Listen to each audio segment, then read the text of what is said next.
He didn't even try to hide it. Wednesday, 9:42 p.m. I'm brushing my teeth, winding down, and my phone lights up with a permissions ping. Someone's trying to mass copy my Pinegate Master Ops folder. Not access, not preview, clone. Full replication attempt from a credential tied to maddox.iahalvix.com. I stared at the screen like it had slapped me. I built that system. I hosted it. I paid the AWS bills myself every quarter. And now the new VP, barely 3 weeks into his power trip, thought he'd just yoink the heart of my analytics platform like it was a Pinterest board? If you're already gripped, take a second to like the video and subscribe. 97% of listeners forget, but it helps the team keep these stories alive. All right, let's keep going. The sync the next morning was tense. Everyone else on the call was chatting sprint goals, click-through anomalies, the usual. I was looking at Corbin's little muted face bubble, wondering if he had any clue what he'd just triggered. I said nothing.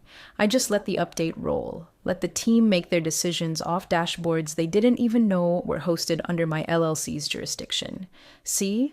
5 years back, when I started as a fractional product architect, the company was still small, nimble, chaotic, no infrastructure to speak of, so I scoped and built one.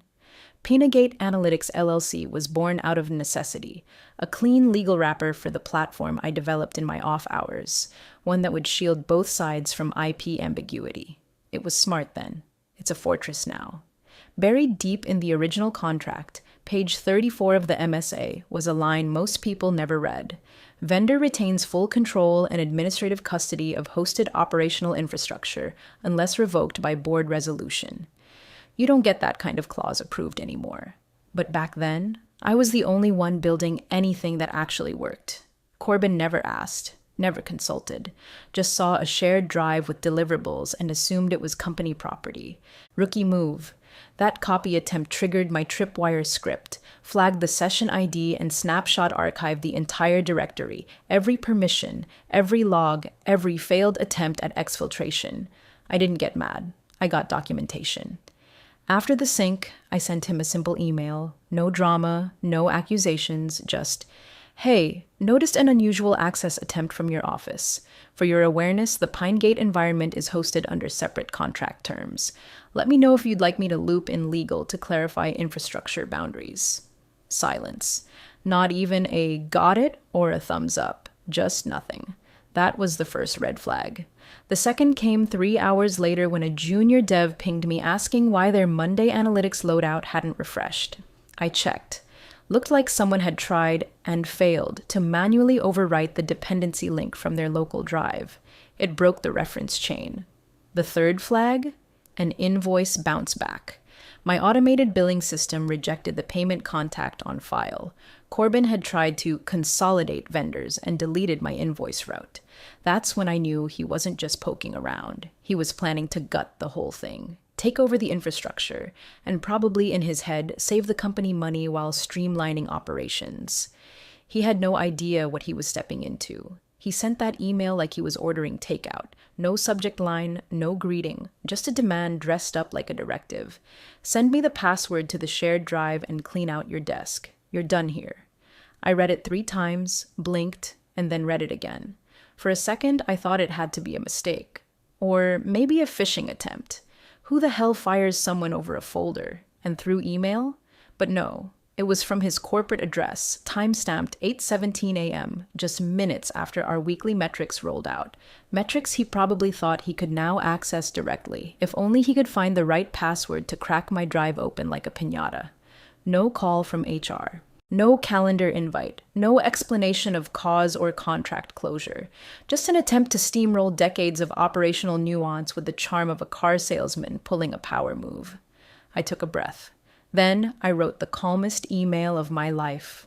"Hi, Corbin," I typed, hands steady, even as my pulse pressed in my throat. Per our agreement, the Pinegate hosted drive is managed under license and custodianship terms governed by my consulting LLC, not internal infrastructure. No password is required or available as the drive does not fall under internal IT jurisdiction. If you need clarification, I recommend checking with legal before proceeding further. I didn't sign off best or thanks. Just attach the relevant clause from the master agreement, the one people always skim over. Page 34, sub-bullet, vendor retains exclusive administrative custody of cloud-based operational systems, absent board-level revocation. I BCC'd legal, then I sat back and watched the timestamp click into history. He had no idea what he'd just done. He thought I was a temp, a line item, a cleanup crew member who overstayed her welcome. But the funny thing about tech infrastructure, about real infrastructure, is that it's not loud. It doesn't advertise its importance, it just is, until it's not. The moment that email hit my inbox, I was released from SLA obligations. That folder, it wasn't the company's. It was a managed asset under contract with clearly defined access terms, license limits, and audit trails. He didn't ask. He didn't negotiate. He terminated in writing without realizing he had just triggered a clause buried like a landmine in his own system. And you know what? I wasn't even angry. There's something kind of beautiful about being underestimated by someone who thinks ownership is just about who shouts loudest. So I archived the email, synced the contract logs, and watched the Pinegate environment tick forward, fully operational, fully licensed, just not to him. Not anymore. There's a very specific kind of silence that happens right after someone realizes they've lit the fuse and can't find the fire extinguisher. You can almost feel it move through the air, like pressure dropping before a storm. Corbin had no idea that the moment he hit forward, he'd essentially fired an entire operational framework. His email to legal was 6 words long. Please handle. See below. Thanks. No context. No urgency, just the smug assurance of a man who thought titles granted immunity. Legal didn't reply to him. They forwarded it straight to the CEO, 1 line. That was it. You just fired your vendor. No caps, no bold, no drama, just a sentence so sharp it might as well have been typed with a scalpel. I got a copy of the forward through my BCC rule, standard automation on my end. Watched the thread unfold like slow-motion chess. That was the moment the game ended.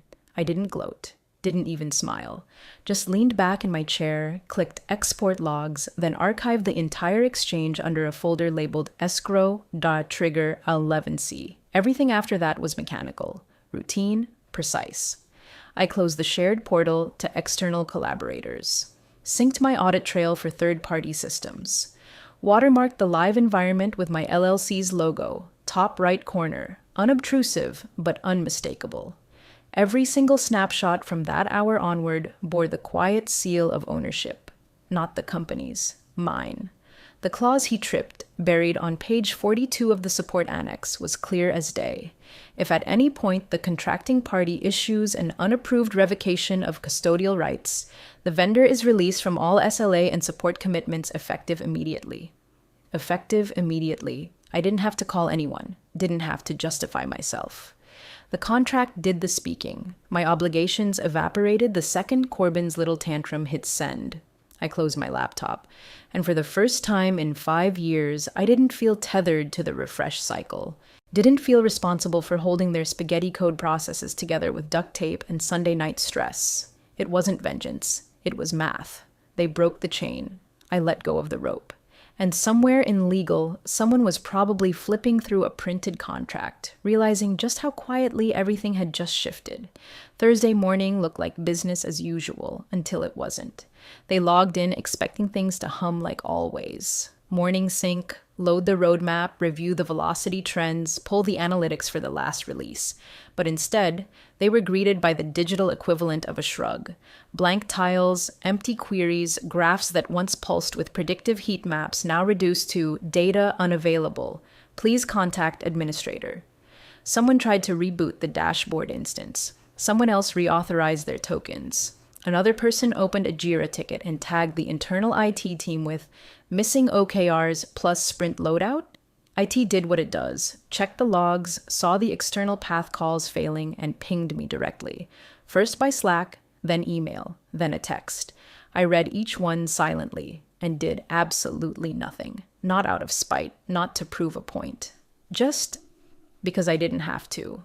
As of 9:04 a.m. the previous day, Pinegate Analytics LLC was no longer under service level obligation.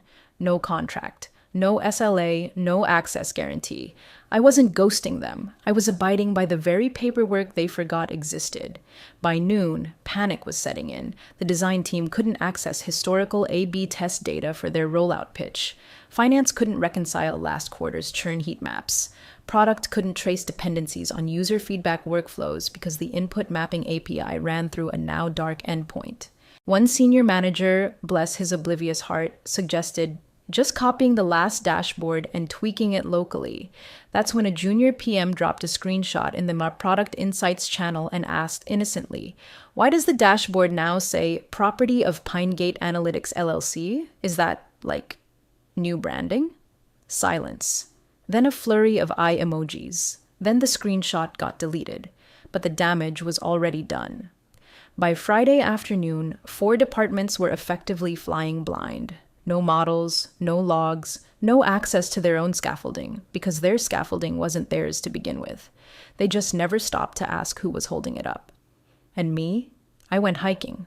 Left my phone in airplane mode, packed a thermos of coffee, and walked up a ridge I hadn't visited in months. Listened to the wind, the quiet, the complete and total absence of Slack notifications trying to duct tape broken systems back together. That was the first time I realized how deeply I'd trained myself to answer calls that never respected my boundaries. And now? Now I didn't owe them a single damn thing. They called it a transition sync. But no one was fooled.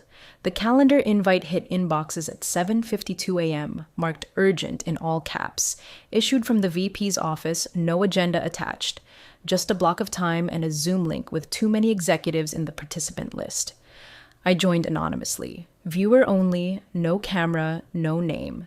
A courtesy copy of the meeting flowed to me through a legacy shared calendar integration they'd forgotten to revoke. Corbin came in hot. Hair slicked back like he'd been up all night trying to wrestle an explanation into something that resembled control. He started talking about streamlining infrastructure ownership and vendor phase-out alignment, trying to pass off the silence as strategy, the kind of corporate hand-waving that works on people who haven't seen what failure smells like. Then legal unmuted. One voice, crisp and surgical. "You didn't read the termination clause. You severed vendor rights without board clearance. As of last Wednesday, the company has no legal or operational access to the Pinegate environment. You've lost custodianship." The air left the room. You could hear someone exhale through their nose like they'd just realized they were sitting on a live wire. The screen shifted. A document appeared. It was my final invoice, submitted the day the clause triggered. Line item 5 was bolded. SLA suspended per section 11C of vendor agreement, custodial termination clause executed. You could see people scanning it in real time, eyes darting, jaws tightening. Someone coughed.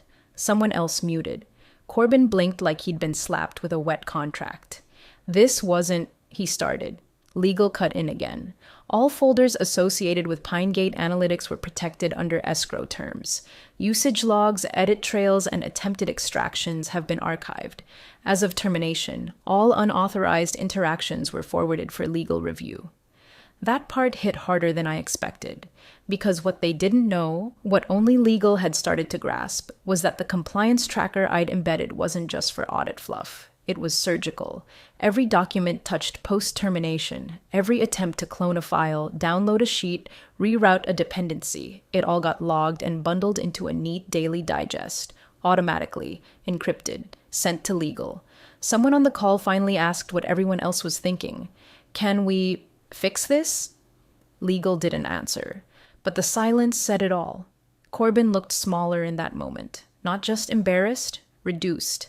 Like he'd thought he was playing tug of war with a puppet, only to realize he'd yanked the cord on a live system and pulled down the ceiling.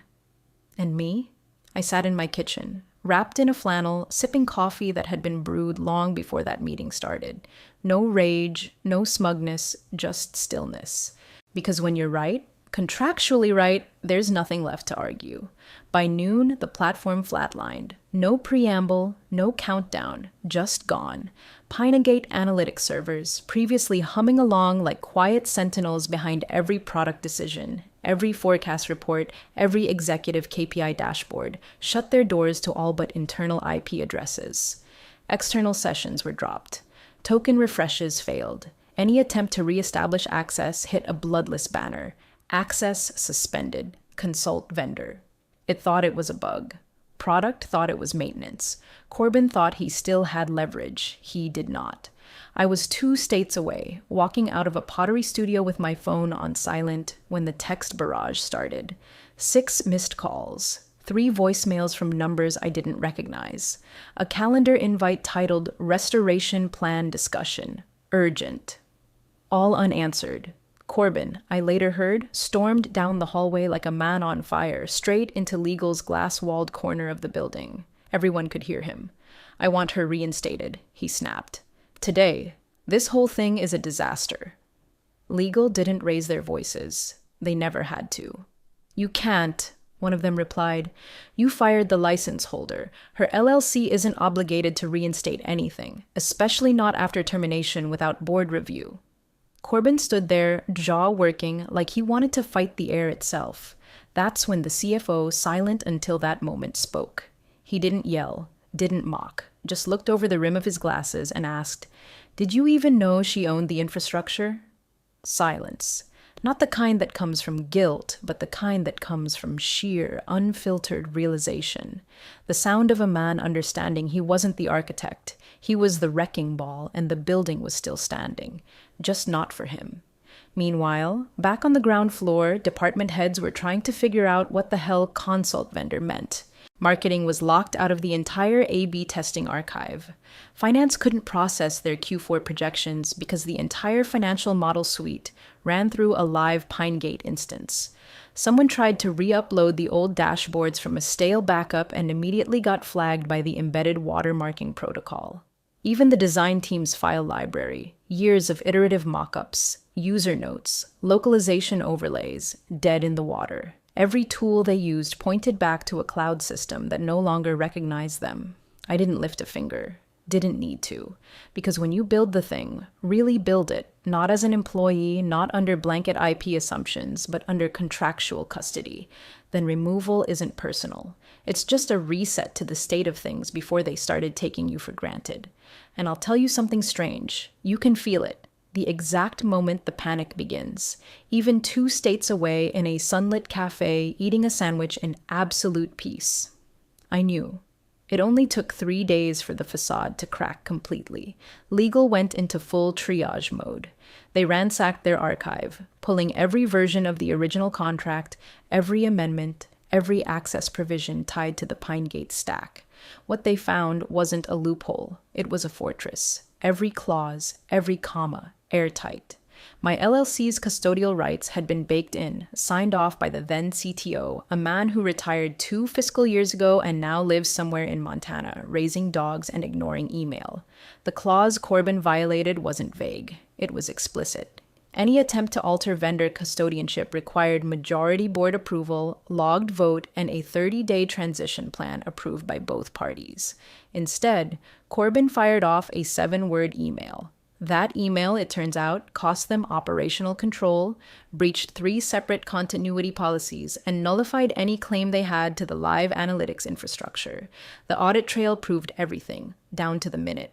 I didn't respond to the messages that started pouring in. Not the panicked Slack DMs, not the last-ditch outreach from HR pretending to touch base, not the LinkedIn note from Corbin's assistant, who, according to someone still on the inside, resigned on the spot after realizing she'd helped trigger the sequence. My replacement was brought in quickly. Too quickly. A contractor flown in from Chicago with a padded rate and a smile like he'd just walked onto a new TV pilot. They gave him access to the building, a laptop, a briefing folder, and nothing else. When he logged into Pinegate's dashboard, he saw a clean white screen. No permissions, no root access, no infrastructure keys, just a lockout screen that politely read, "Credentials invalid. Please contact system owner." He reached out to Legal. Legal reached out to me. I didn't reply, because I'd already left them everything they needed. A single PDF stored in the contract drive titled, "Access Governance Transition, only valid with full countersignature." It sat there like a forgotten grenade. Unsigned. No countersignature, no trigger. Just a document that outlined in meticulous clarity the process for handing over admin rights, if and only if both parties agreed. It had been sitting there for years, untouched, waiting, not as a trap, but as a safety net they never bothered to understand. They wanted to bypass me, bypass the process. Instead, they bypassed their own lifeline. I watched the chaos unfold from a distance, calm, unmoved, and utterly uninterested in playing fixer. Let them see what happens when you assume infrastructure is just wires and code. It's not. It's ownership. And ownership doesn't need to yell to be heard. It just sits there, silently refusing to let you back in. It came late on a Thursday, the call I knew would eventually come. Private number, no voicemail, just persistence. 3 rings, then 4. On the 5th, I answered. It was the CEO. Voice like smooth gravel, polite but stretched thin. He didn't bother with small talk. Just launched straight into it like we were both reading the same grim briefing memo. We'd like to discuss reinstatement, he said. Not just picking up where things left off, but reestablishing continuity, possibly bringing you into an executive support role, advisory, dotted line, flexible structure. I let him speak. Let him wrap the desperation in layers of corporate velvet. He used words like realignment, strategic recovery, clean handoff. But I heard what he didn't say. The new ops model was in shambles. The backups were stale. The dependencies too tangled. The guy they onboarded, out of his depth and already whispering about legacy entanglements he couldn't even map. When he finally stopped talking, I said one thing. The contract worked as intended. Silence. Then he asked if there was anyone I'd trust to come in and stabilize things. There was. A former protege, sharp, calm, surgical with code, and better at politics than I ever cared to be. She'd helped me build parts of Pinneggate's early interface when she was still green. Now she ran her own consulting outfit with a reputation for handling institutional messes without flinching. I gave him her name, her terms, and made it clear. Pinnegate Analytics LLC would remain the license holder.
All access would now require escrow-secured tokens, rotated quarterly, board-monitored, non-negotiable.